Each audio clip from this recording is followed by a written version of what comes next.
Welcome to J news. నేను సమన్విత. ముందుగా headlines.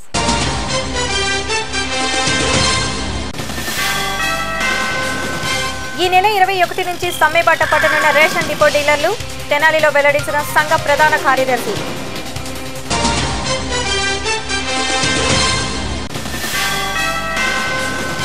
మామూలు డంపును స్వాధీనం చేసుకున్న పోలీసులు, వివరాలు వెల్లడించిన ప్రకాశం జిల్లా ఎస్పీ.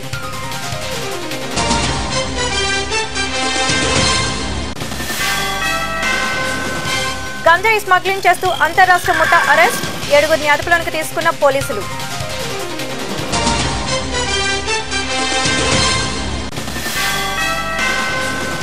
అమలాపురంలో కాల్మనీ కేసుల పురోగతిపై సమీక్ష, పోలీసు అధికారులతో సమావేశమైన జిల్లా ఎస్పీ రవిప్రకాష్.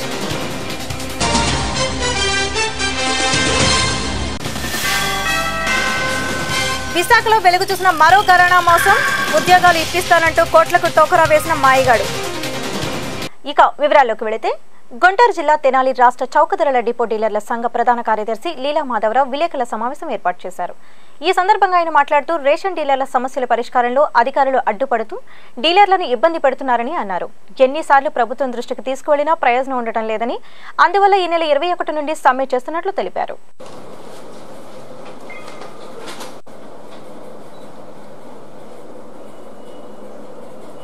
మాకు సరైనటువంటి జీతాలు ఇవ్వండి, కడుపు నుండి అన్నం పెట్టండి, తప్పలు అక్కడ పెడితే నీ అమ్మ. మీరు రాష్ట్రంలో ఉన్నటువంటి 29,000 మంది డీలర్లు రాష్ట్ర వ్యాప్తంగా నెలకి బియ్యం, పంచదార, కిరోసిన్ మీద, కందిపప్పు మీద నెలకు 190 కోట్ల రూపాయలు పెట్టుబడి పెడతా ఉంటే ఇవాళ రాష్ట్ర ప్రభుత్వం ఇచ్చేటటువంటి కమిషన్ ఎంత అంటే కేవలం 10,71 లక్షల రూపాయలు ఇస్తుంది. ఇవాళ రాష్ట్రంలో డీలర్లందరికీ కూడా నెలవారీ షాపు రెంట్ కానివ్వండి, అన్లోడింగ్ ఛార్జీ కానివ్వండి, కుర్రాడి జీతం కానీ నెలకు 14,60 లక్షల రూపాయలు అవుతుంటే ఇవాళ ప్రతి డీలర్లు రాష్ట్ర వ్యాప్తంగా కూడా నెలకు 4,10 లక్షల నష్టంతో ఇవాళ వ్యాపారం చేస్తా ఉన్నారు.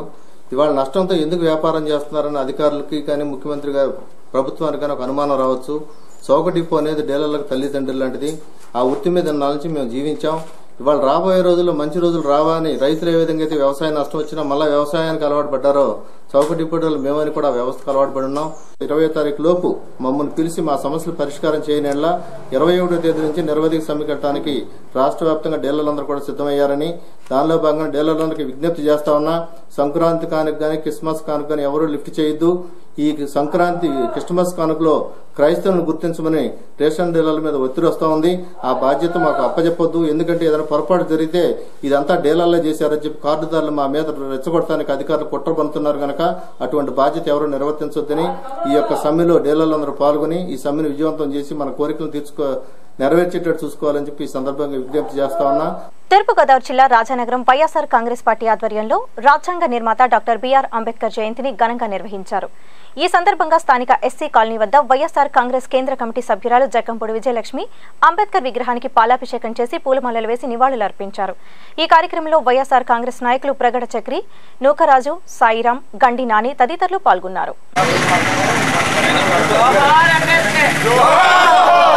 जोहार डॉक्टर बी.आर. अम्बेडकर, जोहार डॉक्टर बी.आर. अम्बेडकर, जोहार डॉक्टर बी.आर. अम्बेडकर, जोहार डॉक्टर रियल में लेता सीट जोहार बी.आर. अम्बेडकर, जोहार सारा नगरी सर्विस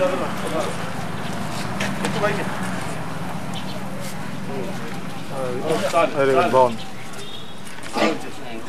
जोहार जोहार अंबेडकर, जोहार जोहार जोहार अंबेडकर, जोहार जोहार जोहार अमर रहे डॉक्टर बी.आर. अंबेडकर, अमर रहे डॉक्टर बी.आर. अंबेडकर, अमर रहे डॉक्टर बी.आर. अंबेडकर, अमर रहे.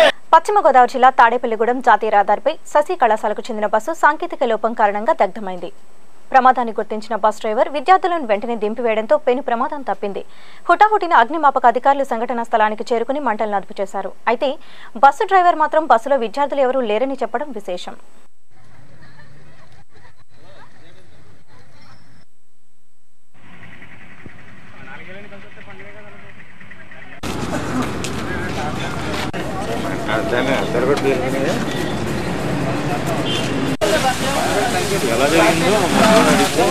వైరింగ్ షార్టేజ్ వస్తే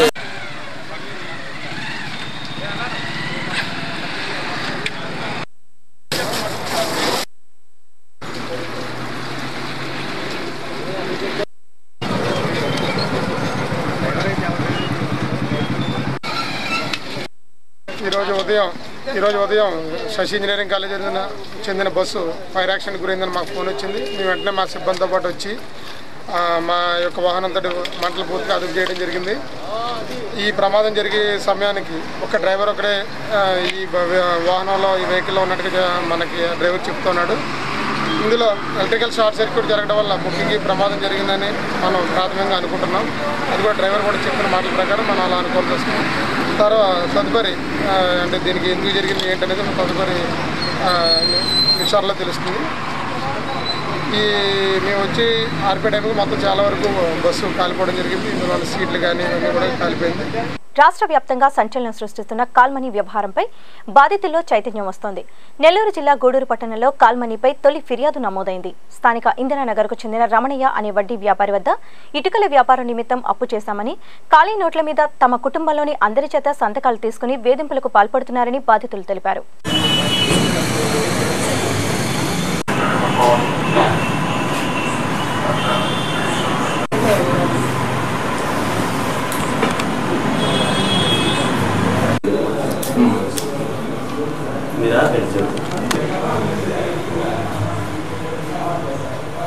గమనపాలెం కాపురస్తులైన ఉప్పల పెంచలయ్య వాళ్ళ భార్యతోటి వాళ్ళ అమ్మగారితోటి పోలీస్ స్టేషన్కి వచ్చి ఒక రిపోర్ట్ ఇవ్వడం జరిగింది.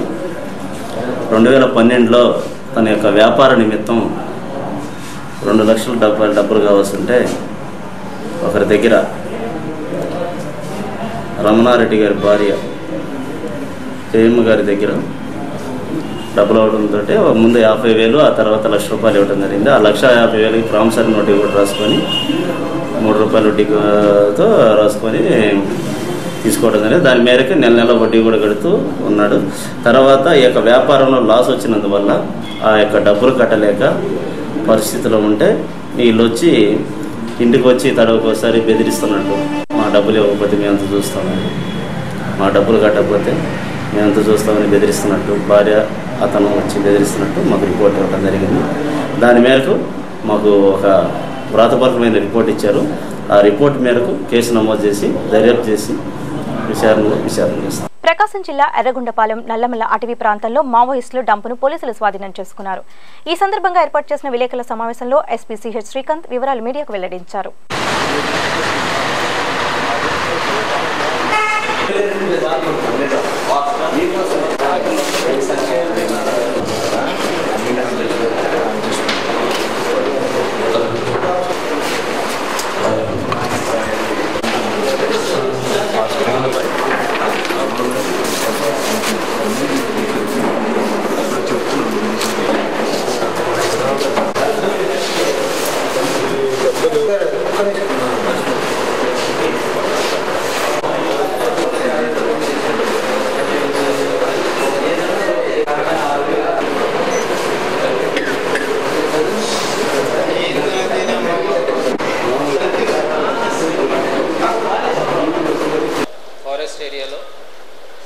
ఎర్రగొండపాలెం పోలీస్ స్టేషన్ పరిధిలో నిన్న మావోయిస్టుకి సంబంధించిన ఒక డంప్ని వెలికి తీయడం జరిగింది.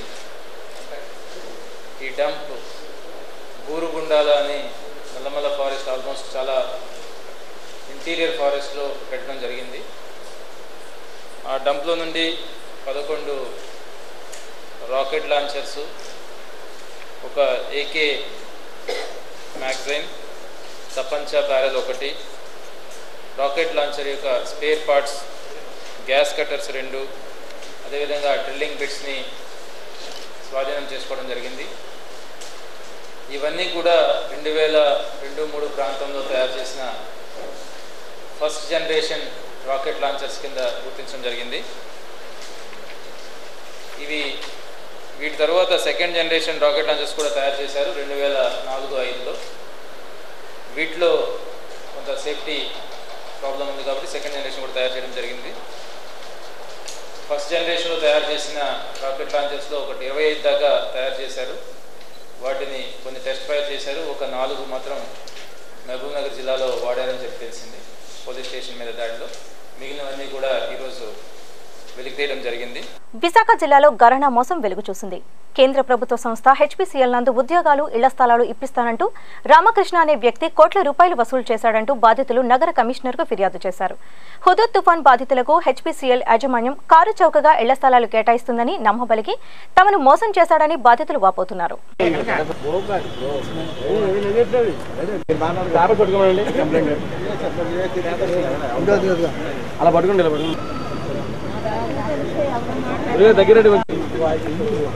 మీరు కూడా బ్యాక్ ఇక్కడికి వచ్చండి. రామకృష్ణ అనే వ్యక్తి చేతిలో మేము 2 సంవత్సరాలు అయిందండి మోసపోయి. మేము అతనికి డబ్బులు ఇచ్చాం సార్. అంటే ఇళ్ల స్థలాలు ఇప్పిస్తానని చెప్పి వాళ్ళ అబ్బాయి నా దగ్గర ట్యూషన్కి వచ్చేవాడండి, తెలుగు ట్యూషన్కి వచ్చేవాడు. నేను ఇలాగ హెచ్పీసీఎల్లో జాబ్ చేస్తున్నాను, హెచ్పీసీఎల్లో విజిలెన్స్ ఆఫీసర్ని, నేను మీకు ఎలాగైనా మా ఆఫీస్లో ఇప్పుడు హుదూద్ తుఫాన్ బాధితులందరికీ ఇల్లు ఇస్తున్నారు, అయితే వాటిలో మీకు కూడా ఇప్పించే ప్రయత్నం చేస్తాను, మీరు ఎమర్జెన్సీగా 2 lakhs కడితే ఇంటికి శాంక్షన్ చేస్తానని చెప్పాడు. అయితే మేమేం చేసాము, 4 lakhs మొత్తం అమౌంట్ పే చేసామండి. మాలాగే అంటే మేము పే చేసాం. తర్వాత కూడా ఆయన చాలాసార్లు వచ్చాడు. వచ్చిన తర్వాత అలాగ డ్రాగ్ ఆన్ చేస్తూ వచ్చాడండి చాలాసార్లు. మీ పనిలోనే ఉన్నాను, మీ పనిలోనే ఉన్నాను, మీ పనిలోనే ఉన్నాను, ఆఫీసర్లు అక్కడ లేరు, ఆఫీసర్లు ఇక్కడ లేరు, ఆఫీసర్లు ఏమో ఉడా ఆఫీస్కి వెళ్ళారు, ఇది అమ్మ ఉడా అప్రూవల్ సైటు, ఇది ఖచ్చితంగా మీకు చాలా వాల్యుబుల్ ప్రాపర్టీ అని కూడా చెప్పాడండి. అయితే మేము సరే నమ్మి అలాగా డ్రాగ్ ఆన్ చేసినా కూడా మేము నమ్మేసి ఊరుకున్నామండి. అయితే ఇంకా తర్వాత 6 months బ్యాక్ ఏమో ఇలాగ మాలాగే కట్టిన బాధితులు కూడా చాలామంది ఉన్నారు. 6 months back 5th town police స్టేషన్లో కంప్లైంట్ ఇచ్చాము. కంప్లైంట్ ఇస్తే ఆ తర్వాత సిఐ గారు ఏమన్నారంటే మీరందరూ మాట్లాడుకోండి, ఆ తర్వాత మేము చూస్తామని చెప్పారండి. ఆ తర్వాత 6 months అయిపోయింది, ఇంకే మరి ఇంతవరకు రిజల్ట్ లేదు. ఆయన ఏమాత్రం మాకు సమాచారం అక్కడి నుంచి ఎటువంటి సమాచారం లేదండి. మాకు ఎలా న్యాయం జరుగుతుందో తెలియట్లేదు. ఇప్పుడు న్యాయం గురించనే మేము కమిషనర్ ఆఫీస్ దగ్గరికి వచ్చాము. కమిషనర్ సార్ అయినా దయచేసి మాకు న్యాయం చేసి మా డబ్బులు మాకు ఇప్పించాల్సిందిగా కోరు. ప్రకాశం జిల్లా ఎస్పీ సిహెచ్ శ్రీకాంత్ విలేకరుల సమావేశం ఏర్పాటు చేశారు. ఈ సందర్భంగా ఆయన మాట్లాడుతూ కాల్ మనీ కేసులో ఎవరైనా బాధితులు ఇబ్బంది పడితే 9440627164 నంబర్కు ఫిర్యాదు చేయవచ్చునని తెలిపారు. జిల్లాలో అన్ని ప్రాంతాల్లో కలిపి 80 మంది మీద రైడ్ చేయడం జరిగింది. ఇందులో ఒక 20 ఫైనాన్స్ ఆఫీసర్స్ కూడా రైడ్ చేశాం. 6 కేసులు నమోదు చేయడం జరిగింది. ఈ కాల్ మనీ టైప్ బాధ్యత అంటే కాల్ మనీ యాజ్ సచ్ ఆ విధంగా విజయవాడలో జరిగిన మహిళలపై జరిగిన సంఘటనలు లాంటివి ప్రకాశం జిల్లాలో కంప్లైంట్స్ రాలేదు. అయినప్పటికీ కూడా అధిక వడ్డీకి డబ్బులు ఇచ్చి అప్పు ఇచ్చి వారి యొక్క ఆస్తుల్ని స్వాధీనపరచుకోవడం, లేకపోతే ఆస్తుల్ని రాయించుకోవడం, తిరిగి అప్పు అంతా తీర్చేసిన తర్వాత కూడా ఆ ఆస్తుల్ని తిరిగి ఇవ్వలేని విషయాలు ఎటువంటి ఏమైనా జరిగితే వాటిని ఇమీడియట్గా పోలీసులకు తెలియజేయని చెప్పి ఒక నెంబర్ కూడా ఇవ్వడం జరిగింది, మా ఎస్పీ గారి నెంబర్. దానికి కూడా నిన్న ఒక్కరోజే 31 కాల్స్ వచ్చాయి. ప్రతి కాల్ని కూడా వెరిఫై చేసినాం. దాంట్లో ఏమాత్రం నిజమున్నా సరే ఇమీడియట్గా మేము స్పందించి చర్యలు తీసుకుంటాం. చుట్టూ పొగమంచు, ఎటు చూసినా పచ్చని కొండలు, కొండల నడుమ పాములా ఒంపులు తిరిగిన రోడ్డు, ఎక్కడికక్కడే ఆకాశానికి చిల్లు పడిందా అన్నట్లు జలజల జారే జలపాతాలు. ఈ భూతల స్వర్గం ఎక్కడో చెప్పక్కర్లేదు. అదే మన ఆంధ్ర, ఊటీ, అరకు. పర్యాటకులకు ఆహ్లాదం పంచేందుకు సిద్ధమవుతోంది. విశాఖ మన్యంలో ఉన్న అరకు అంటే సినీ పరిశ్రమకు ఎంతో ఇష్టం. కారణం చెప్పాలా? ఇక్కడ ఉండే అందాలే కళా పిపాస ఉన్న ఎవరినైనా లాక్కొస్తాయి, ఆకర్షిస్తాయి.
విజయనగరం జిల్లాలో ఓ ప్రైవేట్ ఆసుపత్రి నందు కాన్పు కోసం వచ్చిన ఓ మహిళ అనుమానాస్పద స్థితిలో మృతి చెందింది.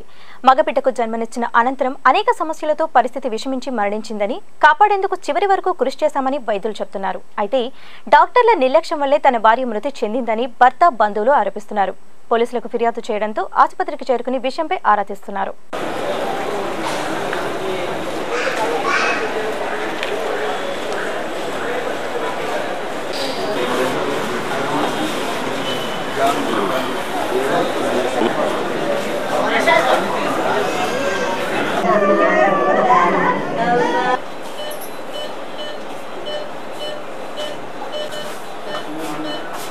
కాల్ వచ్చిందండి, నాకు కేసు వచ్చిందని 11 o'clock వచ్చి అటెండ్ అయ్యాను.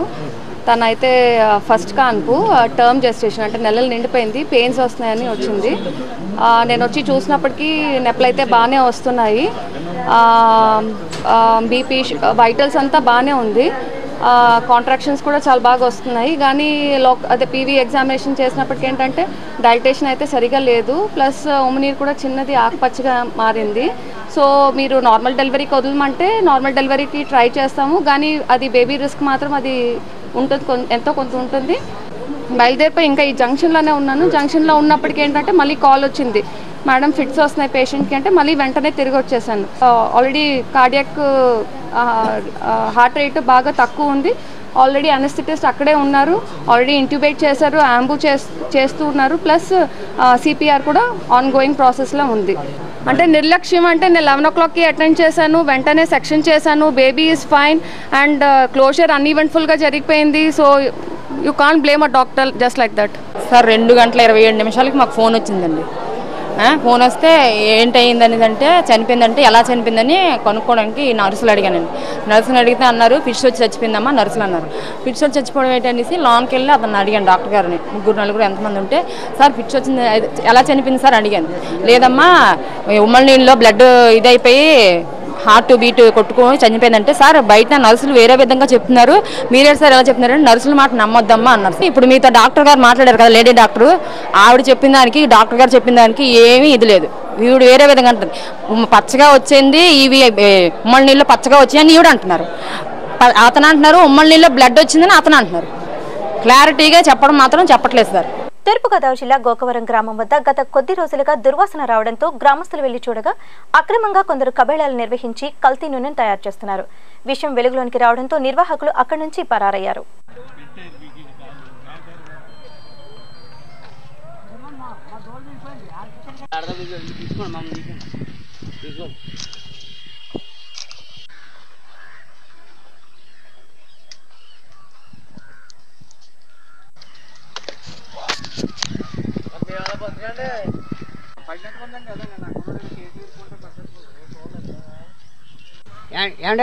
ఎంతకాలం నుంచి చేస్తున్నారా గొడ్డు మాసం వ్యాపారం? ఏమంటే మా బాబు గారి నుంచి అండి, మా బాబు గారి నుంచి మా తాతల గారి నుంచి మేము చేస్తాం.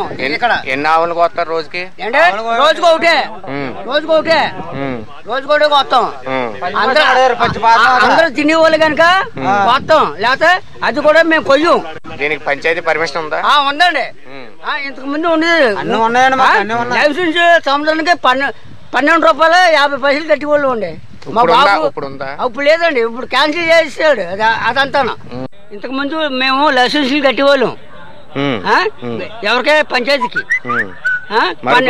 క్యాన్సిల్ చేసిన సరే మరి ఎందుకు నడుపుతున్నారు? మా ఇళ్లలో అమ్ముకుంటున్నాం కోసుకొని, ఆ దుమ్ములమ్మ దోసుకొని ఇక్కడ అమ్ముకుంటున్నాం. అయ్యి ఆ దుమ్ములు దోసుకొని ఇక్కడ అమ్ముకుంటున్నాం. ఆయిల్ ఏం ఆయిల్ తీస్తున్నారు ఇక్కడ? ఏం ఆయిల్ తీస్తున్నారు అక్కడ? కరగబెట్టేది ఏంటది? కొవ్వా? కొవ్వండి. ఏం చేస్తారు దాన్ని? అది డబ్బాలు వేసి మన సబ్బులకి పార్సల్ చేస్తామండి, అంతే. ఆయిల్ ఏం చేస్తారు? కోడిపారానికి సబ్బులకి వాటికిందండి. ఈ ఆయిల్ వెళ్తుందా? ఆయిల్ ఎక్కడ అమ్ముతారు ఈ ఆయిల్? ఏమండి కొనుక్కున్న వాళ్ళు పట్టిపోతారు. విశాఖ ఏజెన్సీ నుంచి గంజాయి అక్రమ రవాణా చేస్తున్న తమిళనాడుకు చెందిన అంతరాష్ట్ర ముఠాను నర్సీపట్నం పోలీసులు అరెస్ట్ చేశారు. వీరి వద్ద నుండి 150 కేజీల గంజాయి, 2 ఆటోలు, 1 బైక్ స్వాధీనం చేసుకున్నామని సీఐ చౌదరి తెలిపారు.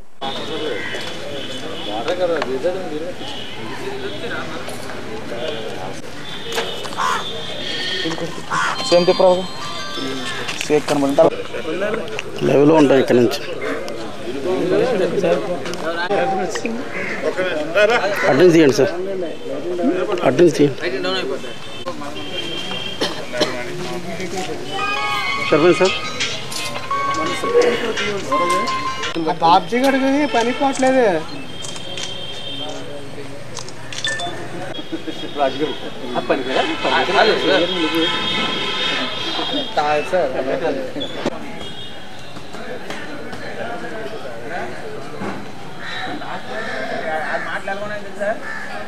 పచ్చదనం పరిశుభ్రతలపై ప్రజలకు అవగాహన కల్పిస్తూ విజయనగరం జిల్లాలో వైజాగ్ ఇంటర్నేషనల్ స్కూల్ విద్యార్థులు ర్యాలీ నిర్వహించారు. స్థానిక కోట జంక్షన్ వద్ద ప్రారంభమైన ఈ అవగాహన ర్యాలీని మున్సిపల్ చైర్మన్ రామకృష్ణ ప్రారంభించారు. ఈ కార్యక్రమంలో నీటి పొదుపు, పచ్చదనం, పరిశుభ్రత వంటి అంశాలను వివరిస్తూ వివిధ ప్లకార్డులు, బ్యానర్లు విద్యార్థులు ప్రదర్శించారు. విద్యార్థులు ఇస్తున్నటువంటి కరపత్రాలు రోడ్ల మీద పడవేయకుండా ఇంకొకరికి చదివే అవకాశాన్ని ఇవ్వండి. దయచేసి నగర పౌరులందరూ కూడా వినవలసిందిగా కోరుచుని పడవేసి నగరాన్ని అపరిశుభ్ర పరిస్థితి తీసుకెళ్లకుండా ఉంటారని, అలాగే మీరు చదివిన తర్వాత ఆ పేపర్ని ఇంకొకరికి చదివించి కార్యక్రమం చేయవలసిందిగా కోరుచున్నాం.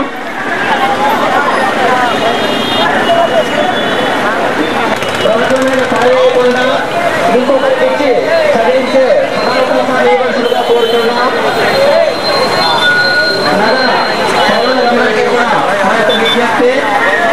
విశాఖ జిల్లాలో అంబేద్కర్ విగ్రహానికి వైఎస్ఆర్ కాంగ్రెస్ నాయకులు పాలాభిషేకం చేశారు. ఈ సందర్భంగా వైఎస్ఆర్ కాంగ్రెస్ నాయకులు గుడివాడ అమర్ మాట్లాడుతూ టీడీపీ ప్రభుత్వం అసెంబ్లీ సమావేశాల్లో ఇతర కీలక సమస్యలను పక్కన పెట్టి అంబేద్కర్పై తీర్మానం నిర్వహించాలని యత్నిస్తుందని ఆరోపించారు.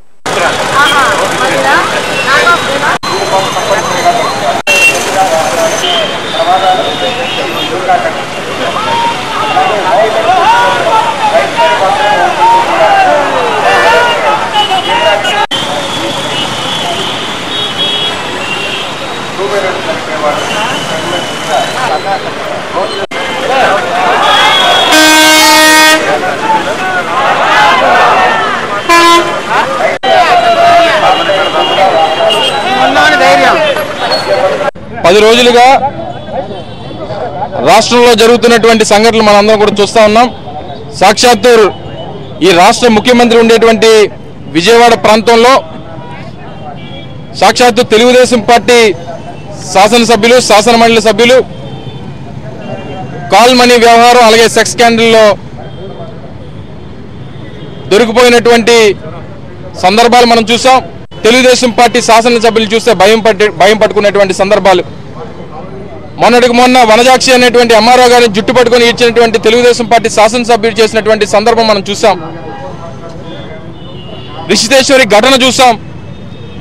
ఈరోజు ప్రభుత్వంలో ఉన్నటువంటి అధికారులు మహిళల పట్ల ఏ రకంగా అసభ్యంగా ప్రవర్తించి ఆ ప్రిన్సిపల్ చేసినటువంటి అఘాయిత్యం మనం చూసాం. వైఎస్ఆర్ కాంగ్రెస్ పార్టీ కాల్మనీ బాధితులందరూ కూడా అండగా ఉంటుంది. ఈ రాష్ట్రంలో ఉన్నటువంటి మహిళల పట్ల జరుగుతున్నటువంటి అన్యాయాన్ని కూడా ఈరోజు వైఎస్ జగన్మోహన్ రెడ్డి గారు మహిళల పట్ల అండగా నిలబడి వాళ్ళకి న్యాయం జరిగేంత వరకు ఈ పోరాటాన్ని ముందుకు తీసుకెళ్తామని చెప్పి తెలియజేస్తా ఉన్నా. విజయవాడ కాల్మనీ వ్యవహారంలో ఉలిక్కిపడిన ప్రభుత్వం రాష్ట్ర వ్యాప్తంగా ఫైనాన్స్ వ్యాపార సంస్థలపై చేస్తున్న దాడుల్లో అనేక ఉదంతాలు వెలుగుచూస్తున్నాయి. తూర్పుగోదావరి జిల్లా అమలాపురంలో జిల్లా ఎస్పీ రవిప్రకాష్ కాల్మనీ కేసుల విషయంపై సమీక్షా సమావేశం నిర్వహించారు. ఈ సందర్భంగా ఆయన మీడియాతో మాట్లాడారు.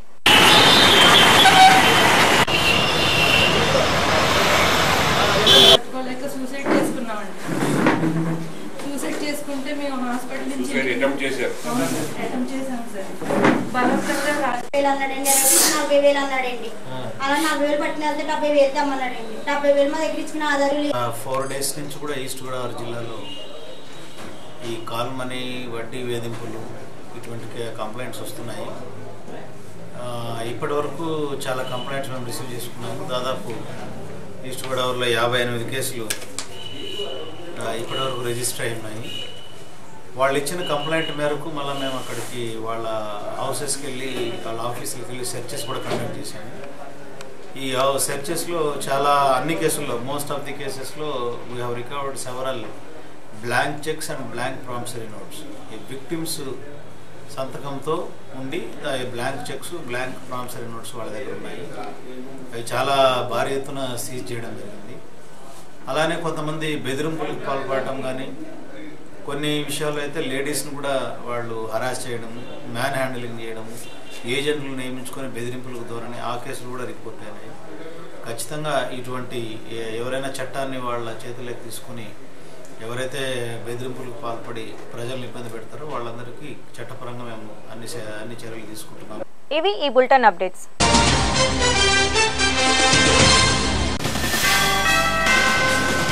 ఈ నెల 21 నుంచి సమ్మెబాట పట్టనున్న రేషన్ డిపో డీలర్లు తెనాలిలో వెల్లడించిన సంఘ ప్రధాన కార్యదర్శి.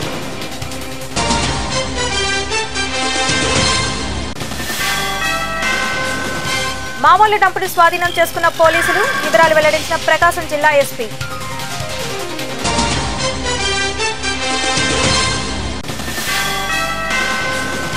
గంజాయి స్మగ్లింగ్ చేస్తూ అంతర్రాష్ట్ర ముఠా అరెస్ట్, 7గురిని అదుపులోకి తీసుకున్న పోలీసులు.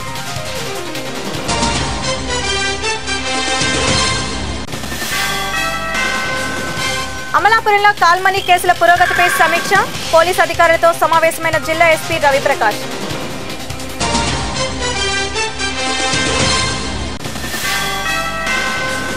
విశాఖలో వెలుగు చూసిన మరో కరోనా మోసం, ఉద్యోగాలు ఇప్పిస్తానంటూ కోట్లకు టోకరా వేసిన మాయిగాడు. మరిన్ని అప్డేట్స్ తో మీ ముందుంటాం. Keep watching Zee News. ఇది ప్రజాగళం.